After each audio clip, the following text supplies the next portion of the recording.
नमस्कार।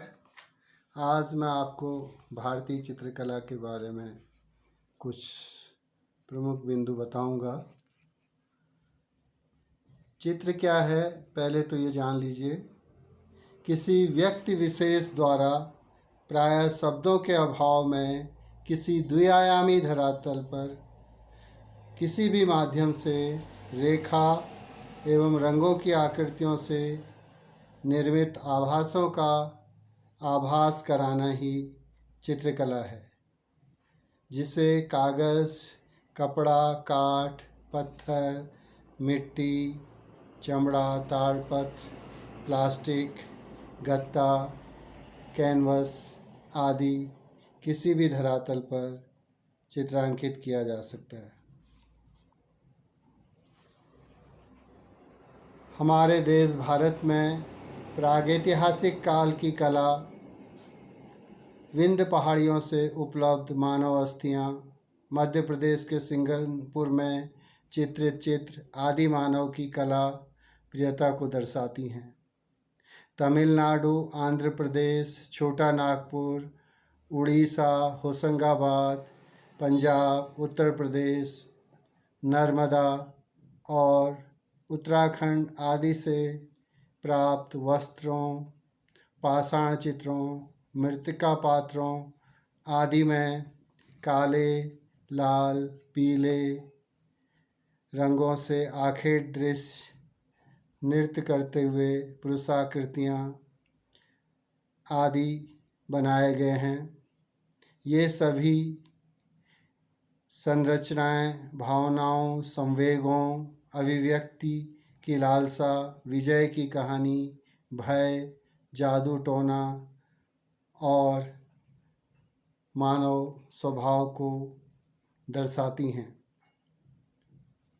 सिंधु घाटी में नगरों के उत्खनन से मिट्टी के बर्तन, पत्थर, कांस्य मूर्तियाँ, मृण्मयी मूर्तियाँ और मुद्राएं प्राप्त हुई हैं। चित्रकारी का अनुमान शिल्प, मुहरों तथा मिट्टी के बर्तन भाट पर बने असंख्य अलंकरणों से जान पड़ता है, जिसमें टेढ़ी मेढ़ी रेखाएं, सूर्य, घिर्रियाँ, तारे, वाणमुख, चौफुलिया तिकोने, ज्यामितीय आकार, पशु, फूल, पक्षी आदि को दर्शाया गया है। वैदिक साहित्य में कला की विविधताओं या विवेचनाओं से भारतीय संस्कृति के विभिन्न पक्ष उजागर होते हैं। इस समय की मात्र एक स्वर्ण पत्र पर अंकित नारी मूर्ति लौरियानंदगढ़ के वैदिक शमशान से प्राप्त हुई, जिसे श्री अथवा लक्ष्मी माना जाता है। भारत की प्राचीन एवं वैदिक परंपरा के आधार पर आधारित एक अति प्राचीन पांडुलिपि भी जापान में प्रकाश में आई है। इस पांडुलिपि में विशिष्ट अंग ऋषि, उनकी पत्नी तथा महर्षि अत्रेय एवं उनकी पत्नी को चित्रित किया गया है।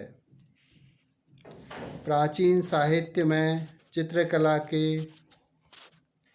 उदाहरण हमें वैदिक ग्रंथों के अतिरिक्त विशेष रूप से उपनिषदों, पाणिनि के ग्रंथों, भरत मुनि के नाट्यशास्त्र, वात्स्यायन के कामसूत्र, रामायण, महाभारत, पतंजलि, बुद्ध घोष, संस्कृत का विभास, विनय पिटक नामक बौद्ध ग्रंथ आदि से प्राप्त होते हैं। शिल्पों के स्वरूप का विचार उपनिषदों में किया गया है। शिल्पों को आत्म संस्कार करने वाला महत्वपूर्ण विषय माना गया है।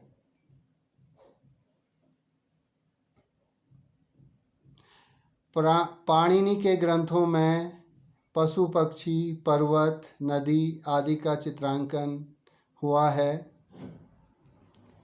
भरत मुनि के नाट्य शास्त्र में रंग संयोजन, चित्रांकन तथा कई चित्रित नाट्यशालाओं का विस्तृत वर्णन सहित उल्लेख आया है।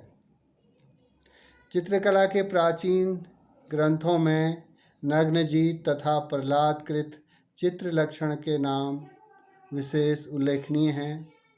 नग्नजीत कृत चित्र लक्षण की एक प्रति तिब्बत में भी उपलब्ध हुई है। इसमें चित्रकला की उत्पत्ति, चित्र के भेद, चित्र सामग्री आदि का विवेचन है। तंजौर से प्राप्त एक अन्य चित्र लक्षण नामक ग्रंथ में शरीरांगों की विशेषताओं आदि का उल्लेख भी किया गया है। रामायण में चित्रकला का उल्लेख जगह जगह पर आता है। अयोध्या के महल हों या रावण के ऐसे कई स्थान जहाँ पर चित्रकारी का समुचित प्रयोग हुआ, ऐसा उल्लेख है। चित्रकार दरबार, भवनों, महलों, अनेक स्थानों पर चित्रकारी करते थे। रामायण के अतिरिक्त महाभारत में भी चित्रों का उल्लेख मिलता है। उषा और चित्रलेखा का वर्णन, जिसमें उषा ने स्वप्न में श्री कृष्ण के पुत्र अनिरुद्ध कुमार को देखा था। चित्रकला ने उषा के समक्ष देश के अनेक राजकुमारों के चित्र अपनी योग माया की शक्ति से अंकित कर दिए, जिनमें से उषा ने अनिरुद्ध का चित्र पहचान लिया। पतंजलि ने भी श्री कृष्ण लीला की मनोहारी शक्तियों का झांकियों का चित्रांकन का उल्लेख किया है। पतंजलि के कथनानुसार नट लोग नाना प्रकार के रंगों से अपने शरीर को रंग कर चित्रांकन किया करते थे। जैसा कि आज हमें शरीर रंगने की प्रक्रिया में अनेक टैटू दिखाई देते हैं। भारतीय चित्रकला का इतिहास बड़ा विराट है। भित्ति चित्रों का यहाँ पर बहुत ही महत्वपूर्ण स्थान है। भित्ति चित्र हमें अजंता, जोगीमारा, बाघ, बादामी, सित्तनवासल, एलोरा और एलिफेंटा आदि गुफाओं में मिलते हैं।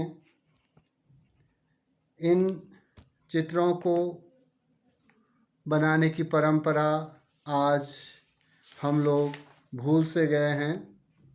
हमें चाहिए कि हमें अपनी भित्ति चित्र परंपरा को फिर से पुनर्जीवित करते हुए उसे चित्रित करना चाहिए। बंगाल स्कूल के कलाकारों ने अजंता, बाघ व अन्य भारतीय कलाओं की कला के स्वरूप को पहचानते हुए चीनी एवं जापानी कला की रंगांकन प्रेरणा से एक अपनी नई शैली बनाई। उनकी सरल, स्पष्ट, स्वाभाविक, कोमल तथा गतिपूर्ण रेखांकन शैली के साथ साथ कोमल तथा सामंजस्यपूर्ण रंग योजना उनके चित्रों में दिखाई देती है। उन्होंने प्रायः टेम्परा का प्रयोग किया। भारतीय चित्रकला में मुंबई के कई समूहों का मुंबई के समूह सहित अन्य कई ग्रुप्स का बड़ा सहयोग रहा। इसमें मुंबई के प्रोग्रेसिव आर्टिस्ट ग्रुप, शिल्पी चक्र ग्रुप 1890 तथा नियो तांत्रिक आर्ट और बड़ौदा स्कूल का भी बहुत बड़ा योगदान है। भारतीय चित्रकला आधुनिक शैली के चित्रकारों में अलागिरी नायडू और दूसरा नाम त्रावणकोर के राजा रवि वर्मा का है, जिन्होंने राजा रवि वर्मा ने यहाँ पर तैल चित्रण परंपरा को विकसित किया था। इन्होंने भारतीय विषयों को तैल रंगों में चित्रित किया था। भारतीय चित्रकला में राजस्थानी शैली, मुग़ल शैली तथा पहाड़ी शैली का भी बहुत बड़ा योगदान है। इन शैलियों ने भारत की चित्रकला को एक नई पहचान दी है।